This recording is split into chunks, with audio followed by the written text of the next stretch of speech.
এখনকার মেয়েরা কি সুন্দর, যে মনে করেন রমজান মাস আসছে, একটা হেজাব পরছে, মনে করেন একটা বোরকা পরছে, বোরকা পরে 2-3টা ছবি তুলছে, ছবি তুললে মনে করেন প্রোফাইল পিকচার দিচ্ছে রমাদান মোবারক। কি সুন্দর, রমজান মাসও গেছে, হেজাবও গেছে, বোরকাও গেছে।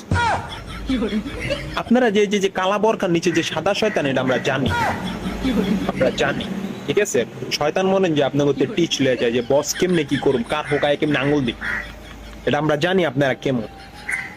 ভাগ্য ভালো তো মনে করেন ইফতারের মনে করেন আজানটা মনে করেন আলহামদুলিল্লাহ পোলারাই দেয়। যদি মাইয়া গো দেওয়ানোর কোনো সিস্টেম থাকতো তাহলে আপনাকে মেকআপ করতে করতে মনে করেন তারাবি নামাজ শেষ হয়ে যেত, কিন্তু মনে করেন মাগরিবের নামাজ আইতো না, আজান আইতো না। আলহামদুলিল্লাহ পোলারাই দেয়। এই যে মনে করেন যে রোজার মাসটা গেল, আলহামদুলিল্লাহ গেছে গা, আঙ্গানে 27 রোজা, বাংলাদেশে 26 রোজা। আমরা পোলারা কি খেয়ে শান্তি পাইছি রোজার মাসে? খেজুর খাওয়ার পর ঠান্ডা পানি খাইছি, শরবত খাইছি, লেবুর শরবত, লাচ্ছি খাইছি, গলাটা শান্তি, মনটা শান্তি হয়েছে। আর প্রত্যেকটা মাইয়া যে পর্যন্ত জামাইয়ের মাথা না খাইছে এ পর্যন্ত মনে করেন শান্তি হয়েছে। এই যে সামনে ঈদ আসতেছে, আমার জন্য এই লেহেঙ্গাটা কিনে দিবি, কিনে দিবা। পাশে বাসার ভাবি 18,000 টাকা তার লেহেঙ্গা কিনছে, আমি এবারকে কিনবো 20,000।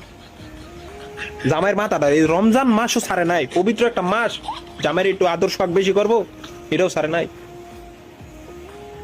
আক্কার বাক্কার বাম্বে বো, ইফতারি শেষ, যায় হাড়ি পাতিল দো, যাও যাও হাড়ি পাতিল দো, হাড়ি পাতিল, গসো গসো গসো গসো।